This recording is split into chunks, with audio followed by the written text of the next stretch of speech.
Hello students, நம்ம இந்த வீடியோல NCERT class 10 scienceல இருக்கிற chapter 3 metals and non-metals. So இந்த chapter உடைய part 5 வீடியோ தான் நம்ம பார்க்க போறோம். இதுல chemical properties of metals பத்தி நம்ம படிச்சிட்டு இருக்கோம். இப்போ நம்ம metals என்ன பண்ண போறோம்னு பாத்தீங்கன்னா ஆசிடோட ரியாக்ட் பண்ண போறோம். ஆசிடோட ரியாக்ட் பண்ணும்போது நமக்கு என்ன நடக்குது? அதன் மூலமா அதுல என்ன chemical properties நம்ம தெரிஞ்சுக்கலாம் அப்படிங்கறத நம்ம இந்த வீடியோல டிஸ்கஸ் பண்ணுவோம். ஓகே? சரி, இதுக்கு முன்னாடி வரணும் பாத்தீங்கன்னா chemical properties of metals பத்தி நம்ம தெரிஞ்சுக்கிறதுக்கு ரெண்டு ரியாக்ஷன் நம்ம பண்ணியிருக்கோம். ஏர்ல வந்து மெட்டலை வந்து பர்ன் பண்ணும்போது நமக்கு என்ன நடக்குது, அதே மாதிரி மெட்டல்ஸை வாட்டரோட ரியாக்ட் ஆகும்போது என்ன நடக்குது அப்படிங்கிறத பற்றி பார்த்துருந்தோம். ஓகேங்களா? இப்போ அதே மாதிரி தேர்ட் ரியாக்ஷன் என்ன அப்படின்னு பார்த்தீங்கன்னா ஆசிடோட மெட்டல்ஸை ரியாக்ட் பண்ணும்போது நமக்கு என்னவாகும். ஓகேங்களா?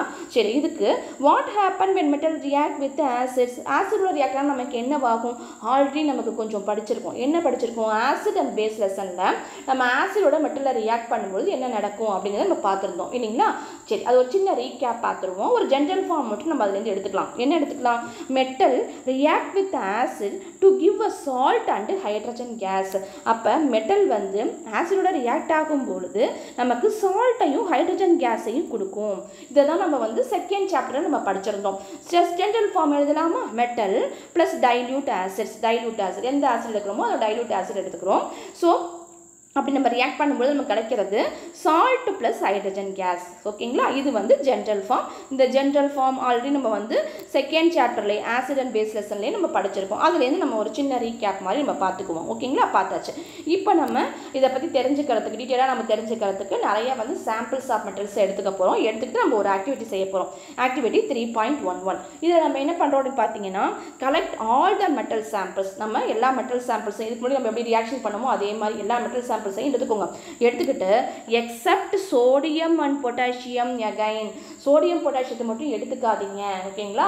ஏன் அப்படின்னா நம்ம வாட்டரோட ரியாக்ட் ஆகும்போதே பார்த்தோம் சோடியமும் பொட்டாசியமும் வாட்டரோட ரொம்ப விகரஸாக ரியாக்ட் ஆகும் அப்படின்னு. இப்போ நம்ம பண்ண போகிறது ஆசிடோட. அப்போ இன்னும் நமக்கு ரியாக்ஷன் அதிகமாக இருக்கும். அதனால சோடியமும் பொட்டாசியமும் நமக்கு வேணாம். ஓகேங்களா? சரி, அது மட்டும் வேணாம். இப்போ if the samples are tarnished, rub them clean with sandpaper. சரி, இப்போ நம்ம எடுத்துக்கிட்ட சாம்பிள்ஸ் எல்லாம் நம்ம என்ன பண்ணணும் அப்படின்னு பார்த்தீங்கன்னா நல்லா வந்து தொடச்சிட்டு நல்லா சாண்ட் பேப்பரில் ரப் பண்ணி க்ளீனாக நம்ம வந்து எடுத்துக்கணும்.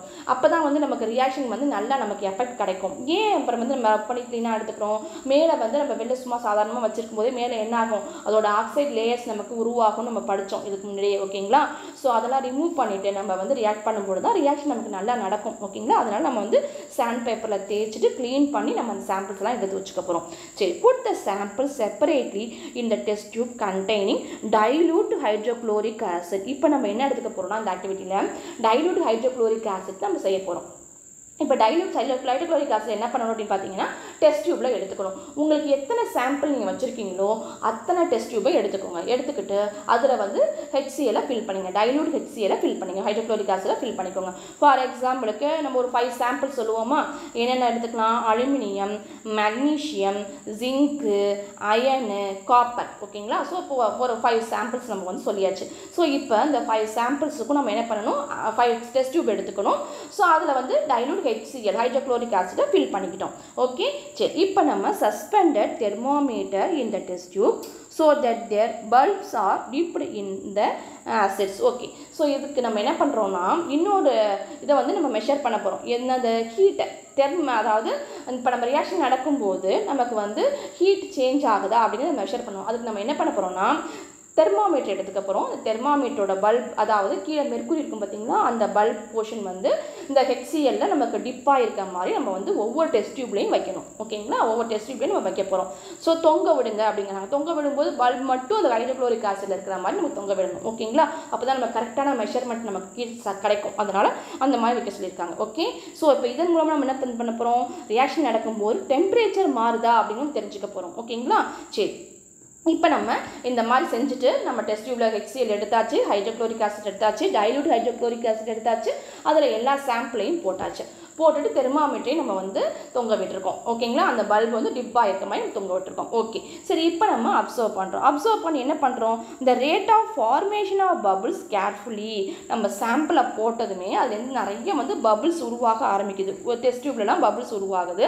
ஸோ நம்ம அந்த பபுள்ஸ் எப்படி உருவாகுது, எந்த டெஸ்ட் டியூப்பில் உருவாகுது, எதில் இல்லை, இதெல்லாம் நம்ம நல்லா வந்து அப்சர்வ் பண்ணணும். எதில் அதிகமாக கிடைக்குது, எதில் வந்து எந்த பபுள்ஸுமே உருவாகாமல் இருக்குது, இந்த மாதிரிலாம் ரியாக்ஷன் எப்படி நடக்குதுங்கிறத நம்ம கிளியராக அப்சர்வ் பண்ணுறோம். அப்சர்வ் பண்ணிவிட்டு நமக்கு சில கொஷின்ஸ் கொடுத்துருக்காங்க. அந்த கொஷின்ஸ்க்கெலாம் நம்ம ஆன்சர் பண்ண போகிறோம்.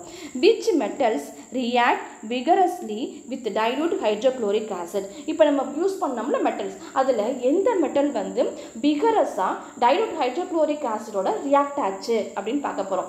சரி, எது ரியாக்ட் ஆச்சுன்னா மெக்னீஷியம். மெக்னீஷியம் வந்து நமக்கு டைல்யூட் ஹைட்ரோக்ளோரிக் ஆசிடோட நம்ம விகரஸாக ரியாக்ட் ஆகுது. So fastest reaction and hydrogen bubbles formation.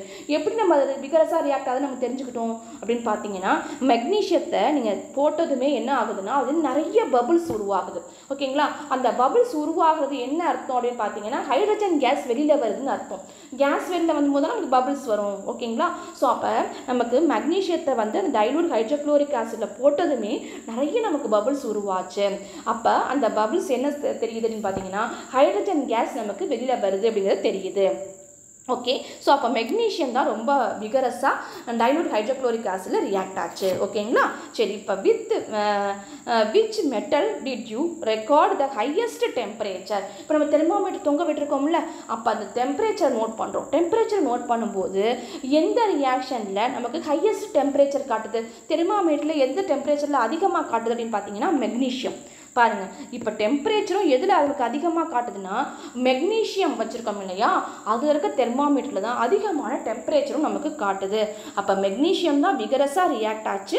அதே மாதிரி ஹைட்ரஜன் கேஸ் வெளியில் வந்துச்சு, பபிள்ஸ் நிறையா வெளியில் வந்துச்சு, அதன் மூலமாக நம்ம தெரிஞ்சுக்கிட்டோம். அதே மாதிரி மெக்னீஷியம் ரியாக்ஷனில் தான் டெம்பரேச்சரும் ஹையஸ்ட்டாக காட்டுது அந்த தெர்மாமீட்டரில். ஸோ அப்போ மெக்னீஷியம் வந்து இருக்கிற மெட்டல்லே அதிகமாக நமக்கு வேகமாக ரியாக்ட் ஆகுது அப்படின்னு தெரிஞ்சுக்கலாம். சரி, அரேஞ்ச் த மெட்டல் இந்த decreasing order of reactive with dilute acids. இப்போ நம்ம எல்லா டெஸ்ட் டியூபையும் அப்சர்வ் பண்ணி எதெல்லாம் அதிகமாக பபுள் வந்துச்சு, அதுக்கப்புறம் எப்படி கம்மியாக வந்துச்சு, ஸோ அதில் உள்ள பபுள்ஸ் எப்படி வருது, டெம்பரேச்சர் எப்படி இருக்குது, இதெல்லாம் வச்சு நம்ம என்ன பண்ணுறோம்னா ஒரு ஆர்டர் வந்து எழுத போகிறோம். என்ன ஆர்டர், டிக்ரீசிங் ஆர்டரில் எழுத போகிறோம். ஓகேங்களா, அப்படின்னா இருக்கிறதுல எது ஹையாக ரியாக்ட் ஆச்சு அது ரொம்ப முதல் எழுதுகிறோம். எது, மெக்னீஷியம் தான் இல்லைங்களா. ஸோ மெக்னீஷியம், அதுக்கப்புறம் பார்த்தீங்கன்னா அலுமினியம், அதுக்கப்புறம் ஜிங்க்கு, அதுக்கப்புறம் வந்து அயன். ஓகேங்களா, ஸோ இந்த மாதிரி இந்த 4 மெட்டல்ஸோட ரியாக்ஷன் சீரீஸை நம்ம எழுதியாச்சு. எப்படி வச்சு இதை மெஷர் பண்ணோம், அந்த பபுள்ஸ் வரதை வச்சு டெம்பரேச்சர் மாறுறதை வச்சு ஓரளவுக்கு நம்ம என்ன பண்ணுறோம் அப்படின்னு பார்த்தீங்கன்னா அப்சர்வ் பண்ணி இதுதான் நமக்கு வந்து கிடச்ச ரிசல்ட் அப்படின்னு நம்ம சொல்லிட்டோம். ஏன்னா டிக்ரீசிங் ஆர்டரில். அப்போ ஹையஸ்ட்டாக எது ரியாக்ட் ஆச்சுன்னா மெக்னீஷியம், ரொம்ப லோவாக எது ரியாக்ட் ஆச்சு அப்படின்னு பார்த்தீங்கன்னா அயன். ஓகேங்களா, Fe. ஓகே, சரி, இப்போ write equation for the reaction of magnesium, aluminium, zinc and iron which dilute hydrochloric acid. சரி, இப்போ நமக்கு ரியாக்ஷன் எல்லாத்தையுமே நமக்கு ஈக்குவேஷனாக எழுதுங்க அப்படிங்கிறாங்க. ஈக்குவேஷனாக எழுதுவோமா? சரி, மெக்னீஷியம் வந்து சாலிடாக நம்ம எடுத்துக்கிட்டோம். ப்ளஸ் 2HCl ஹைட்ரோக்ளோரிக் ஆசிடோட சேரும்போது MgCl2 magnesium chloride plus H2 hydrogen gas கிடச்சிச்சு. Aluminium 2Al plus 6HCl hydrochloric acid gives aluminium chloride 2AlCl3 plus 3H2 hydrogen gas. So அப்போ zinc Zn plus 2HCl gives ZnCl2 so plus H2. Okay, gas hydrogen gas கிடச்சிருக்கு. அப்போ Fe plus 2HCl gives FeCl2 plus H2 hydrogen gas. பாருங்கள், நம்ம முன்னாடி எழுதுறோம்ல general form. அப்போ இது எல்லாமே அதனுடைய சால்ட் இல்லைங்களா. நம்ம என்னென்ன மெட்டல்ஸை ரியாக்ட் பண்ணோமோ அதனுடைய சால்ட் தான் நமக்கு இங்கே கிடச்சது. ப்ளஸ் எல்லாத்தோடையும் சேர்த்து நமக்கு என்ன கிடச்சிருக்கு, ஹைட்ரஜன் கேஸ் கிடச்சிருக்குது. ஓகேங்களா, சரி, ஹைட்ரஜன் கேஸ் கிடச்சிருக்குது. சரி, இப்போ நம்ம எடுத்துக்கிட்டது என்னது, dilute hydrochloric acid. Hydrogen gas is not evaluated when a metal react with nitric acid. இப்போ நைட்ரிக் ஆசிட் ஒன்று இருக்கு இல்லையா, அதோடு நம்ம வந்து பார்த்திங்க அப்படின்னா மெட்டல் ரியாக்ட் ஆகும்போது மேக்ஸிமம் வந்து ஹைட்ரஜன் கேஸ் எவாலுவேட் ஆகாது. இந்த மாதிரி ஹைட்ரஜன் கேஸ் நமக்கு வெளியில் வராது. ஹைட்ரோக்ளோரிக் ஆசிட் ரியாக்ட் ஆகும்போது ஹைட்ரஜன் கேஸ் வெளில வந்துச்சு. ஆனால் நைட்ரிக் ஆசிட் ஒன்று இருக்குல்ல நமக்கு, அந்த மாதிரி நைட்ரிக் ஆசிடோட ரியாக்ட் பண்ணும்போது பார்த்தீங்கன்னா மேக்ஸிமம் ஹைட்ரஜன் கேஸ் எவாலுவேட் ஆகாது அப்படிங்கிறாங்க. அப்போ நைட்ரிக் ஆசிடோட ஃபார்முலா என்ன அப்படின்னு பார்த்தீங்கன்னா, it is because HNO3 is a strong oxidising agent.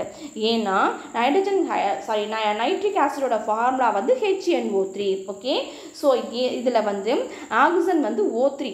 ஓகேவா, ஆக்சிஜன் வந்து O3 இருக்குது. அப்போ இது நல்லா வந்து ஸ்ட்ராங்கான ஆக்சிடைசிங் ஏஜென்ட். ஓகேங்களா, இது வந்து ஸ்ட்ராங்கான ஆக்சிடைசிங் ஏஜென்ட்.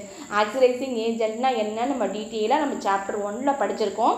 ஸோ அதெல்லாம் நம்ம வீடியோ நிறைய போட்டிருக்கோம். ஸோ அதெல்லாம் பாருங்கள், பார்த்தா உங்களுக்கு புரியும். ஆக்சிஜனை கொடுக்கும். ஓகேங்களா, ஸோ ஏன்னா O3 ஆக்சிஜன் நிறைய இருக்குது அதுக்கிட்ட, அப்போ ஆக்சிஜனை கொடுக்கக்கூடியது. அப்போ நைட்ரிக் ஆசிடோட ரியாக்ட் ஆகும் பொழுது நமக்கு நிறைய ஆக்சிஜன் இருக்குது, இது ஆக்சிஜனை கொடுக்கும். அதனால் என்ன ஆகும்னா, இந்த ரியாக்ஷன் நடக்கும் பொழுது இந்த ஆக்சிட்ஸ் they H2 produce to water and itself gets reduced to any of the nitrogen acids. அதாவது இப்போ என்ன பார்த்தீங்க அப்படின்னா, நமக்கு வந்து அதில் இருக்கக்கூடிய ஆக்சைட்ஸ் இருக்குது பார்த்தீங்களா, HNO3 இருக்கக்கூடிய ஆக்சைட்ஸ் என்ன ஆகும்னா, நம்ம ரியாக்ஷன் நடக்கும்போது உருவாகிற ஹைட்ரஜனோட சேர்ந்து வாட்டரை ப்ரொடியூஸ் பண்ணும். ஓகேங்களா, அப்போ HCl நமக்கு ஆக்சிஜன் இல்லை பார்த்தீங்களா, HCl நமக்கு ஆக்சிஜன் இல்லை இல்லைங்களா. ஸோ இந்த ரியாக்ஷனை பாருங்களேன், இந்த ஈக்குவேஷனை பாருங்களேன், HCl நமக்கு ஆக்சிஜன் இல்லை, அதனால் ஹைட்ரஜன் கேஸ் நமக்கு தனியாக வந்துச்சு. ஆனால் HNO3ல் ஆக்சிஜன் நமக்கு நிறையா இருக்குது, ஆக்சிடைசிங் ஏஜென்ட், இது ஆக்சிஜனை கொடுக்கும். அதனால் என்ன ஆகும் அப்படின்னு பார்த்தீங்கன்னா, இதில் நமக்கு ஹைட்ரஜன் கேஸ் உருவாகும் பொழுதே அது ஆக்சிஜனோட சேர்ந்து வாட்டரை ப்ரொடியூஸ் பண்ணிடும். ஓகேங்களா, ஸோ அப்போ இந்த ரியாக்ஷன் நடக்கும் பொழுது இதில் ஹைட்ரஜன் உருவாகணும் அப்படின்னா அதில் உருவாகிற ஹைட்ரஜனோட இதில் இருக்கக்கூடிய ஆக்சிஜன் வந்து சேர்ந்துடும். ஓகேங்களா, ஸோ அப்போ நமக்கு என்ன ஆகுது அப்படின்னு பார்த்தீங்கன்னா, ஹைட்ரஜனும் இந்த ஆக்சிஜனும் சேர்ந்து நமக்கு வாட்டரை தான் ப்ரொடியூஸ் பண்ணுது இந்த ரியாக்ஷன் அப்போ. ஓகே, சரி, it oxidise the H2 produce to water. அப்போ ஆக்சிடைஸ் ஆகி H2 வந்து வாட்டராக நமக்கு மாறிடுது. அதனால ஹைட்ரஜன் கேஸாக நமக்கு கொடுக்கறதில்ல, H2O வாட்டராக நமக்கு கிடச்சிடுது. And itself get reduce to any of the nitrogen oxides. அப்புறம் ஆக்சிஜன் அது கொடுத்துருச்சுன்னா அதில் உள்ள ஆக்சிஜன் வந்து ரெடியூஸ் ஆகிடும் இல்லைங்களா. அப்போ ரெடியூஸ் ஆகி அதோட நைட்ரஜன் ஆக்சைட்ஸாக நமக்கு கிடைக்கும். எப்படி கிடைக்கும் பாருங்கள், ஒரு சில ரியாக்ஷனில் வந்து O3 இருந்துச்சா, அப்போ வந்து 2O கொடுத்துட்டு N2Oவாக மாறிடும். சில இதில் வந்து NOவாக மாறிடும், 2O கொடுத்துட்டு NOவாக மாறிடும். சில இதில் ஒரே ஒரு ஓவை கொடுத்துட்டு NO2வாக மாறிடும். HNO3 தானே. ஓகேங்களா, HNO3ல் அது வந்து ரெடியூஸ் ஆகி ஆக்சிஜனை ரெடியூஸ் பண்ணிவிட்டு அது என்னவா மாறும்னா நைட்ரஜன் ஆக்சைட்ஸாக நமக்கு மாறிடும். ஓகேங்களா, ஓகே. ஸோ பட் மெக்னீஷியமும் அண்ட் மேங்கனீஸ் Mn சொல்லுவோம். மேங்கனீஸ் அதோட வந்து ஃபார்முலா வந்து Mn. ஓகேங்களா, மெக்னீஷியமும் மேங்கனீஷியம் react with very dilute HNO3 to evaluate H2 gas. இது வந்து எக்ஸெப்ஷன் பாருங்கள். அதாவது மெக்னீஷியம் மேங்கனீஸும் ரியாக்ட் ஆகும்போது எதில் HNO3யோட ரியாக்ட் ஆகும்போது இது வந்து ஹைட்ரஜன் கேஸை கொடுக்குது. ஓகேங்களா, ஸோ இதில் ரியாக்ட் ஆகும்போது ஹைட்ரஜன் கேஸ் நமக்கு கிடைக்குது. இது வந்து டிஃப்ரெண்ட்டாக இருக்குது பார்த்தீங்களா. இந்த மாதிரி இருக்கிறது 1 மார்க்கில் நமக்கு கேட்பாங்க. ஓகேங்களா, மெக்னீஷியம் மேங்கனீஸ் மட்டும் டைல்யூட் HNO3யோட, ஓகேங்களா, வெரி டைல்யூட், ரொம்ப டைல்யூட்டான HNO3யோட சேரும் பொழுது தான் ஹைட்ரஜன் கேஸை நமக்கு எவாலுவேட் பண்ணும். ஓகேங்களா, சரி. இப்போ the rate of formation of bubbles was the fastest in the case of magnesium. So மெக்னீஷியத்தை பொறுத்தவரை நிறைய பபிள்ஸ் வேகமாக நமக்கு பபிள்ஸ் வந்து ஃபார்ம் ஆகுது. இந்த reaction was also the most exothermic in this case. இதில் நிறைய ஹைட்ரஜன் கேஸ் நமக்கு ப்ரொடியூஸ் ஆகுது, அதனால தான் அதிகமான பபிள்ஸ் நமக்கு ஃபார்ம் ஆகுது. ஓகேங்களா, மெக்னீஷியத்தோட ரியாக்ட் ஆகும்போது. ஓகே, சரி, இதை நம்ம என்ன சொல்லலாம்னா மோஸ்ட் எக்ஸோதெர்மிக் அப்படின்னு சொல்லலாம். ஓகேங்களா, ஸோ ஏன்னா நமக்கு ஹீட்டும் வந்து நமக்கு நிறைய அதிகமாக கிடைக்கக்கூடியது இந்த மெக்னீஷியத்தோட ரியாக்ஷன் தான் நம்ம பார்த்தோம் இல்லைங்களா. தெர்மாமீட்டரில் அதிகமாக நமக்கு வந்து டெம்பரேச்சர் காட்டுனது மெக்னீஷியோட ரியாக்ஷன் தான். அப்போ இது ஒரு எக்ஸோதெர்மிக் ரியாக்ஷன் அப்படின்னு சொல்கிறாங்க.